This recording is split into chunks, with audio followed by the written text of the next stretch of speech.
Halo semuanya, ayo tekan tombol subscribe dan mari kita buat perjalanan ini lebih seru bareng-bareng. Eits, jangan lupa like dan komen juga ya, dengan masukan dari kalian pemirsa terkasih, semoga channel ini lebih berkembang. Terima kasih. Bab 1301. Harvey tertawa kecil. Kenapa kita harus lari? Aku masih menunggu duta besar dari Kekaisaran Matahari yang tidak pernah terbenam untuk datang dan meminta maaf. Dalam waktu kurang dari 10 menit, sebuah mobil mewah dengan lisensi diplomatik muncul di depan Westin Diner. Beberapa pria segera bergegas keluar dari mobil, langsung menuju ke ruangan di lantai 3. Semangat Eddie terangkat saat mendengar gema sepatu bot kulit di luar. Zah dan Dexter, di antara banyak lainnya, semakin bersemangat.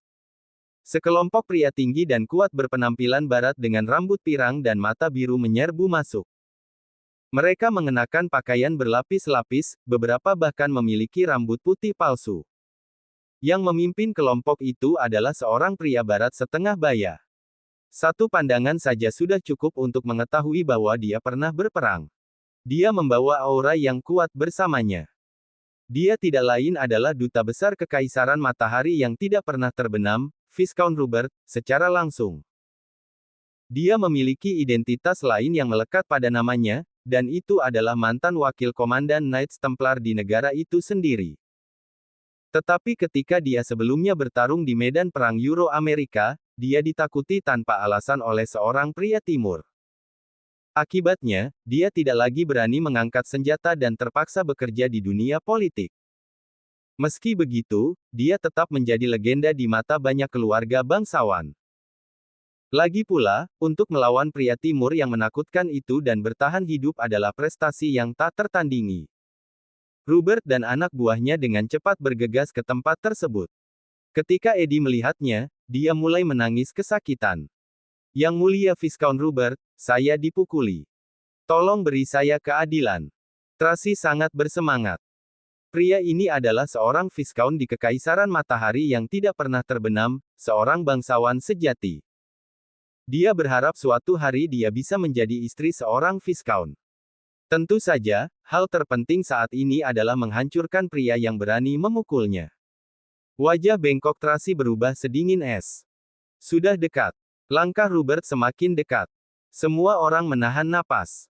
Saat-saat berikut pasti akan menampilkan kemarahan mengerikan Rupert. Beberapa orang sudah membayangkan dia meraih Harvey dan mendaratkan pukulan demi pukulan pada Harvey. Mereka sibuk memanjakan diri dalam fantasi konyol mereka. Namun, Rupert bahkan tidak memperdulikan Eddie. Sebaliknya, dia bergegas menuju Harvey dan membenturkan lututnya ke lantai. Banting, banting, banting. Orang-orang yang mengancam di belakangnya mengikuti Rupert dan berlutut dengan rapi di depan Harvey. Terkesiap. Kerumunan yang menonton terkesiap tidak percaya dan mulai menggosok mata mereka. Ini tidak nyata. Duta besar yang sangat kuat dari Kekaisaran Matahari yang tidak pernah terbenam, Viscount Rupert, bahkan tidak membela Eddie dan berlutut di depan Harvey begitu dia tiba. Semua orang terkejut dan tercengang. Eddie terutama tahu bahwa Rupert adalah pria yang sangat angkuh dan sombong. Tapi Viscount yang sombong ini berlutut di depan yang lain. Eddie merasa seluruh dunianya runtuh di depan matanya. Kau, siapa kau? Eddie gemetar ketakutan. Dia tidak idiot, itu sebabnya dia mengerti. Hanya satu orang yang bisa membuat seseorang seperti Rupert berlutut, dan pria itu memiliki identitas yang menakutkan. Eddie bahkan tidak bisa menebak identitas asli menantu yang menumpang ini dan bagaimana bisa membuat pria dominan seperti Rupert berlutut. Bab 1302. Rupert hanya bisa menghela nafas lega setelah berlutut untuk waktu yang lama. Dia mengangkat kepalanya untuk melihat Harvey, gemetar. Saat dia mengkonfirmasi wajah Harvey, dia menundukkan kepalanya ketakutan sekali lagi. Apakah Anda baik-baik saja? Para pengikutnya tidak memiliki keberanian untuk menatap mata Harvey. Seperti Rupert, mereka semua gemetar di tanah, benar-benar ketakutan. Harvey menjawab dengan tenang.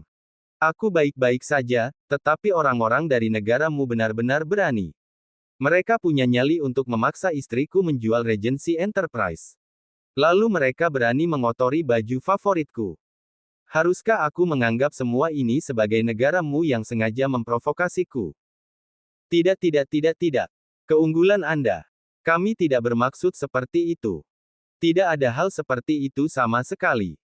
Rupert merunduk di tanah, dipenuhi rasa takut. Kekaisaran matahari yang tidak pernah terbenam tidak mengizinkan ini. Pasti ada orang bodoh di sini yang membuat keributan. Saya pasti akan memberimu pernyataan yang adil. Rupert berbalik saat dia berlutut, mengirimkan tatapan marah pada orang-orang dari Morgan Financial Group. Siapa ini? Siapa yang berani memaksa istri yang mulia menjual perusahaannya? Siapa yang mengotori pakaian yang mulia? Para pengikutnya, yang juga berlutut di tanah, menggemakannya dan berteriak dengan marah. Siapa itu?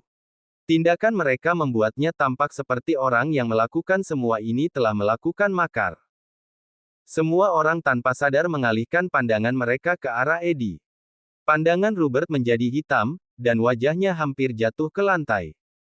Dia berjuang untuk merangkak kembali dan meraih leher Eddie, lalu menamparkan wajahnya. Berapa kali aku memberitahumu orang-orang dari Morgan Financial Group? Ikuti aturan negara hak ketika kau datang ke sini untuk berbisnis. Kau masih berani menggunakan trik yang sama yang kau gunakan di kekaisaran. Jika kau sangat ingin mati, jangan menyeretku bersamamu. Tamparan. Bang. Rupert meninju dan menendang Eddie tanpa henti, berhenti terengah-engah hanya ketika Eddie hampir tidak bernapas. Eddie, yang kini lumpuh, tak terhitung banyaknya tulang yang patah. Ketidakpercayaan tertulis di wajahnya. Rupert dan keluarganya adalah teman. Untuk waktu yang lama, Rupert dianggap seniornya. Namun, senior yang biasanya memperlakukannya dengan baik hampir memukulinya sampai mati. Eddie sama sekali tidak bisa memahami alasannya. Dia bukan satu-satunya. Kerumunan yang menonton juga tidak bisa. Mereka sekarang menatap Harvey dengan ketakutan. Apa yang sedang terjadi? Saat itu, Mandy kembali sadar. Sepertinya suaminya yang misterius ini memiliki identitas yang luar biasa. Jika tidak, dia tidak akan pernah bertindak seperti ini. Identitasnya bahkan bisa menimbulkan ketakutan di dalam diri orang-orang dari Kekaisaran Matahari yang tidak pernah terbenam. Pada saat ini, orang lain memasuki tempat kejadian. Dia juga seorang pria barat dengan janggut panjang, dan dia tampak penuh dengan kekuatan. Bukankah ini wakil CEO Morgan Financial Group, Charlie? Benar. Itu dia. Dia adalah perwakilan dengan otoritas penuh atas wilayah timur jauh Morgan Financial Group. Aman untuk mengatakan, dia bertanggung jawab atas semua urusan di timur jauh. Charlie berjalan masuk. Saat dia melihat Harvey, dia langsung membanting lututnya ke tanah. Tuan Yok, Anda baik-baik saja. Ketua kami sudah memberi kami selusin panggilan. Dia mengatakan bahwa jika ada orang dari Morgan Financial Group berani menyinggung Anda, seluruh garis keturunan mereka akan selesai. Puff. Semua orang yang menonton hampir batuk darah mendengar kata-kata ini. Bab 1303. Identitas macam apa yang dimiliki Harvey? Bahkan wakil CEO Morgan Financial Group sangat takut padanya. Tuhanku. Sulit dipercaya. Tidak ada yang bisa menebak identitas Harvey. Harvey berkata dengan tenang. Lupakan saja, jangan bawa keluarga mereka ke dalam ini. Biarkan saja orang yang menyebabkan semua ini memberiku pernyataan. Tidak perlu melibatkan orang lain. Ya, tentu saja. Saya pasti akan memberi Anda pernyataan yang adil. Mohon tunggu. Charlie merangkak dan memelototi Eddie, yang terbaring di tanah. Apa yang terjadi di sini? Aku membiarkanmu menjadi perwakilan dari Morgan Financial Group sehingga kau dapat memberi kami lebih banyak manfaat, bukan untuk menimbulkan banyak masalah ini. Apakah kau mengerti bahwa tindakanmu hari ini akan menyebabkan grup menderita kerugian yang tidak dapat diatasi? Bahkan mungkin mendorong kita untuk menyelesaikan kebangkrutan. Eddie gemetar ketakutan. Ini tidak adil. Siapa dia? Kenapa dia bisa menginjak-injakku seperti ini? Tidak adil. Charlie tertawa dingin. Kau tidak berhak mengetahui identitas pria ini. Setelah dia selesai berbicara, dia maju selangkah dan menginjak leher Eddie. Sebuah retakan keras bisa terdengar setelahnya. Eddie menunjukkan ekspresi tidak percaya sebelum menghembuskan napas terakhirnya. Pemandangan itu membuat semua orang menjadi kaku. Orang ini baru saja membunuh yang lain. Charlie membunuh seseorang hanya untuk memberi tahu Harvey. Namun, Charlie belum selesai. Segera setelah itu, dia kemudian dengan cepat mendekati Harvey dan membanting lututnya ke tanah sekali lagi. Yang mulia, untuk menunjukkan rasa terima kasih kekaisaran matahari yang tidak pernah terbenam, Morgan Financial Group akan secara resmi menarik diri dari pasar negara H.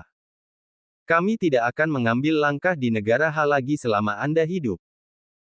Rupert gemetar dengan sepatu botnya saat dia membuka mulutnya untuk berbicara juga. Yang mulia, saya akan menjaga kelompok keuangan dan bisnis dari kekaisaran matahari yang tidak pernah terbenam di bawah kendali. Mereka hanya akan diizinkan untuk melakukan bisnis yang sah. Saya akan mematahkan leher siapapun yang berani membuat keributan. Anda tidak perlu melakukan apapun. Kerumunan tersentak setelah mendengar kata-kata itu. Tidak ada yang bisa membayangkan bahwa Morgan Financial Group yang biasanya tinggi dan perkasa dari kekaisaran matahari yang tidak pernah terbenam benar-benar akan berlutut di depan Harvey. Mandy tercengang. Zah tercengang. Dexter tercengang. Semua orang benar-benar tercengang. Ini adalah sesuatu yang tak seorang pun bayangkan terjadi. Seberapa tinggi status Harvey? Sangat mudah untuk menanamkan rasa takut di antara orang-orang biasa, tetapi sekarang, bahkan orang barat pun takut padanya. Hal macam apa yang dilakukan pria ini? Mandy terus melihat ke kiri dan ke kanan, merasa kepalanya akan meledak. Apa yang disembunyikan suaminya? Bawa dia pergi. Juga, bayar kerusakan karena merusak tempat seseorang. Tambah Harvey. Charlie segera menjawab, yakinlah, Yang Mulia. Saya akan membayar semua kerusakan. Nyawa orang-orang bodoh yang tidak sadar ini adalah tanggung jawab Morgan Financial Group, itu tidak ada hubungannya dengan Anda atau negara H. Rupert terus mengangguk tanpa henti. Ketika tamu dari luar negeri meninggal di negara H, kedutaan biasanya perlu menangani masalah tersebut. Namun karena kedua pihak menyatakan tidak akan melanjutkan kasus ini, kematian Eddie pun sia-sia. Adapun Tracy, Charlie dan anak buahnya sekarang memelototinya dengan dingin. Dia duduk di tanah, lumpuh. Dia tahu bahwa dia sudah selesai. Bab 1304. Kemudian, Charlie dan Rupert dengan cepat pergi bersama orang-orang mereka yang lain. Perjamuan itu jatuh ke dalam keheningan yang mati. Semua orang menggigil tanpa henti saat mereka menatap Harvey, penuh ketakutan. Mereka tidak idiot. Harvey bisa dengan mudah menekan seseorang dari kekaisaran matahari yang tidak pernah terbenam. Karena itu masalahnya, kata-katanya sudah cukup untuk membuat semua orang yang hadir kehilangan segalanya. Harvey tersenyum dan menatap Zah. Nada suaranya dingin. Kudengar kau sengaja membuat keributan di tempat kerja istriku, Tuan Zah. Itu adalah 3 proyek renovasi lama yang disetujui oleh Yul Graham sendiri. Apakah kau tiba-tiba mencapai keberanian para dewa? Kau berani menghentikan proyek. Keringat dingin menetes dari kepala Zah. Dia tahu betul bahwa pria di depannya memiliki status yang luar biasa. Dia bahkan memiliki keinginan untuk berlutut pada saat ini. Tapi sebagai pejabat pemerintah, dia mengerti. Dia tidak bisa berlutut tidak peduli apa. Dia harus berjuang karena suatu alasan, bahkan jika dia mati mencoba. Jika tidak, hidupnya akan menjadi neraka yang hidup. Zah tergagap. Tuan York. Aku tidak tahu identitas apa yang kamu miliki. Tetapi mereka yang bekerja untuk pemerintah memiliki seperangkat aturan khusus untuk dipatuhi. Kita harus mematuhi hukum dan peraturan. Jika kami hanya mengambil kata-katamu pada nilai nominal dan memastikan bahwa kamu memiliki bukti konstruksi, kami tidak akan dapat menanggung konsekuensinya jika sesuatu yang buruk terjadi. Tentu saja, kamu juga tidak akan bisa menanggung konsekuensinya. Harvey memiringkan kepalanya, tertawa. Apakah itu ancaman? Tidak. Saya hanya mengatakan yang sebenarnya. Melihat Harvey tidak melakukan gerakan tiba-tiba, Zah menjadi tenang. Harvey tertawa. Karena kau ingin bermain sesuai aturan, aku akan ikut. Dia segera menelepon Yul. Yul, dapatkan komandan pertama dari sistem perumahan di sini. Tanyakan padanya apakah proyek renovasi yang kamu setujui sebelumnya bertentangan dengan peraturan. Harvey langsung menutup teleponnya. Yul, yang berada di seberang telepon, mulai berkeringat deras. Rain, yang berdiri di sampingnya, membuka mulutnya untuk berbicara. Yul, ada apa? Yul kemudian dengan cepat memeriksa kontaknya dan membuat beberapa panggilan untuk memahami seluruh situasi. Seorang pria bernama Zahbrav menerima suap sebesar $150.000 dari Morgan Financial Group dan menghentikan pembangunan Regency Enterprise. Dia ingin menggunakan kesempatan itu untuk membuat perusahaan bangkrut dan memaksa CEO, Mandy Zimmer, untuk menjualnya. Mandy Zimmer adalah istri pria itu. Terkesiap. Komandan kedua, Rain, tersentak. Detik berikutnya, dia dengan cepat memutar nomor dan mulai berteriak melalui telepon. Wesley, bagaimana kau mengelola pekerjamu di sistem perumahan? Seseorang bernama Zahbrav pergi untuk memprovokasi konsultan York, pria yang disewa Tuan Graham sendiri. Kau mau mati? Secara alami, kentang goreng kecil ini tidak berhak mengetahui identitas asli Harvey. Gelar konsultan sudah cukup untuk menakut-nakuti orang.